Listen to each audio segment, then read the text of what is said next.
صدقے کو حرام قرار دیا تھا کہ ہم یہ نہیں کھائیں گے، کہ ان کو یہ پتہ چلے کہ بھئی یہ تو نبی تو یوز کر ہی نہیں رہا ہے، یہ غریبوں اور مسکینوں کے پاس جاتا ہے۔ لہٰذا حضور صلی اللہ علیہ وسلم نے خود پر وہ صدقے کو حرام کر لیا تھا۔ رہا مال غنیمت کا 5واں حصہ، وہ تو اللہ تعالیٰ نے خود حضور صلی اللہ علیہ وسلم اور آل پر اور غرباء اور مساکین پر جائز قرار دیا تھا کہ 5واں حصہ جو مال غنیمت کا آئے گا وہ نبی کا، مسکینوں کا اور غریبوں کا ہے، وہ بھی آگے آئے گی آیت۔ تو وہ صدقے میں نہیں شمار ہوتا، وہ مال غنیمت کا 5واں حصہ ہے، وہ علیحدہ ہے۔ تو لہٰذا ان باتوں کو آپ قرآن کی روح سے سمجھیں اور ان کو آپس میں گڈ مڈ نہیں کر سکتے۔ آگے اللہ تعالیٰ فرما رہے ہیں، کہو کہ لاؤ تورات اور اسے پڑھو، یعنی حضور صلی اللہ علیہ وسلم کو کہا جا رہا ہے کہ وہ جو اسرائیل نے یعنی یعقوب علیہ السلام نے جو خود پر چیزیں حرام کی تھی وہ پہلے کی ہیں، تورات میں وہ بیان کی گئی ہیں۔ اگر آپ کو یقین نہیں ہے کہ تورات لاؤ اور اس کو پڑھو اگر تم سچے ہو، یعنی وہ کچھ چیزوں کو خود بھی جو ہے یعقوب نے حرام کی ہوئی تھی وہ خود پر بھی حرام کر رہے تھے کہ وہ حرام ہے، یہ کیوں کر رہے ہو؟ تو اللہ تعالیٰ نے فرمایا تو وہ تو یعقوب نے خود پر حرام کی تھی، ہم نے تھوڑی کہا تھا۔ اسی طرح صدقہ ہے تو وہ حضور صلی اللہ علیہ وسلم نے خود پر اور اپنے آپ پر حرام کیا ہوا ہے، سب پہ تھوڑی حرام ہے۔ جو مسکین ہے غریب ہے وہ یوز کرے۔ ابھی ایک نبی نے رسول نے اگر اپنے اوپر حرام کیا ہے رسول نے تو وہ پوری امت کے لیے تھوڑی حرام ہے، یعنی پورے گروہ کے لیے پورے مسلمانوں کے لیے تھوڑی حرام ہے، اس نے اپنے لیے اور اپنے آل کے لیے حرام کیا ہوا تھا اور اس کی وجہ میں نے آپ کو بتا دی۔ تو کچھ لوگ کہتے ہیں کہ بھئی ہم نے بھی نہیں کھانا، نہ کھاؤ، آپ کی مرضی ہے، لیکن اس کو آپ حرام مت سمجھو۔ یہ اللہ کی آیتوں کے ساتھ آپ مذاق کر رہے ہیں۔ اگر ایک کسی نبی نے کسی رسول نے آپ کو حرام کی ہوئی تو اس کی وجہ کو جانو۔ آگے اللہ تعالیٰ فرما رہے ہیں، پھر جو کوئی خود گھڑ کر منسوب کرے گا اللہ پر جھوٹی بات اس کے بعد بھی تو ایسے ہی لوگ ظالم ہیں، یعنی اللہ تعالیٰ فرما رہے ہیں یہ پھر یہ جھوٹی بات ہے جو اللہ پر آپ گھڑ کے ثابت کرنا چاہ رہے ہیں کہ اللہ تعالیٰ نے یہ حرام کی ہوئی تھی۔ تو اسی طرح آپ بھی یہ جھوٹی گھڑی ہوئی بات مت بیان کریں کہ صدقہ بس حرام ہے۔ تو ایک بندہ صدقہ لے کے گھوم رہا ہوتا ہے، کوئی صدقہ لینے کے لیے تیار نہیں ہوتا۔ یہی میلاد اور جو ہے یہ جو پیروں کے اوپر جو ہے یہ جو آپ دیگے بانٹ رہے ہوتے ہیں یہ جو بالکل حرام ہے، ان کو کھانا تو آپ باعث ثواب سمجھ رہے ہوتے ہو، اور جو صدقہ جو اللہ تعالیٰ نے حلال کیا ہوا ہے آپ اس کو حرام قرار دیتے ہو۔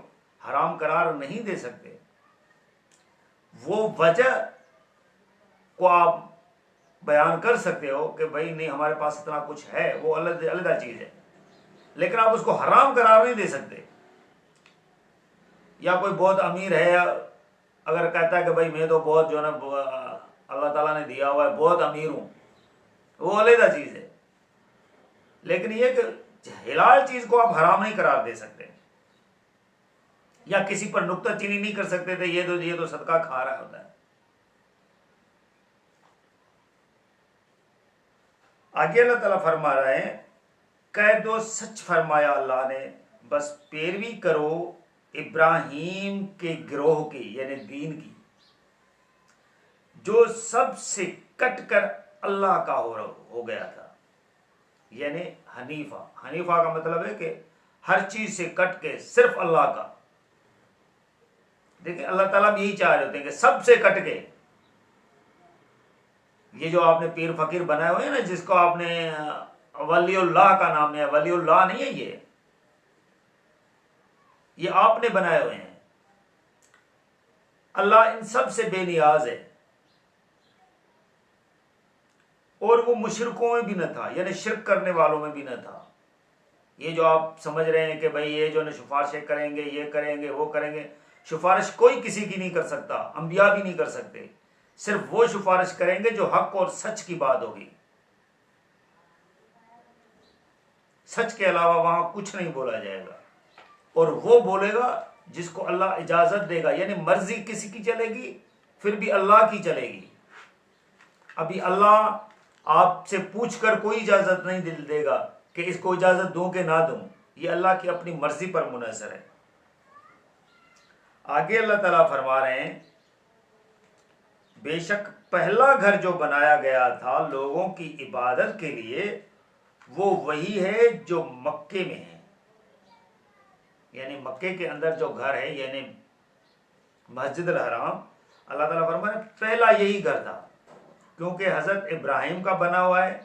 اور حضرت ابراہیم علیہ السلام نے یہ باقی جو انبیاء تھے یہ ان کے نسل میں سے تھے، تو حضرت ابراہیم نے جو لازم بنایا ہوگا وہ پہلا ہوگا. برکت والا اور مرکز ہدایت تمام جہانوں کے لیے. اس میں ایسی نشانیاں ہیں یعنی آیات ہیں جو خود گواہ ہیں. مقام ابراہیم بھی ہے اس میں، یعنی حضرت ابراہیم علیہ السلام کے کھڑے ہونے کی جگہ. اور جو داخل ہوا اس میں یعنی مکہ مسجد الحرام میں، اسے مل گیا امن، اور اللہ کا حق ہے لوگوں پر کہ حج کرے. یعنی اللہ تعالیٰ فرما رہے ہیں کہ میرا حق ہے لوگوں پر کہ وہ اس بیت الحرام کا کیا کرے، حج کرے. ہر وہ شخص جو طاقت رکھتا ہو، یعنی ہر شخص جو طاقت رکھتا ہے اس تک پہنچنے کی، یعنی اس کے پاس اتنا کچھ اللہ تعالیٰ نے وسائل دیے ہوئے ہیں کہ وہ حج کر سکتا ہے. کہ اللہ تعالیٰ فرما رہا ہے کہ میرا حق ہے اس پر کہ وہ اس گھر کا حج کرے. اگر کوئی انکار کرے یعنی طاقت رکھتا ہے ابھی وہ حج نہیں کر رہا، انکار کر رہا ہے، یعنی پھر جانا نہیں چاہ رہا، تو اللہ تعالیٰ فرما رہے ہیں کہ میں پھر بے نیاز ہوں. اللہ بے نیاز ہے سب جہانوں سے، سب جہان والوں سے. پھر اللہ تعالیٰ کو اس کو کوئی پرواہ نہیں ہے.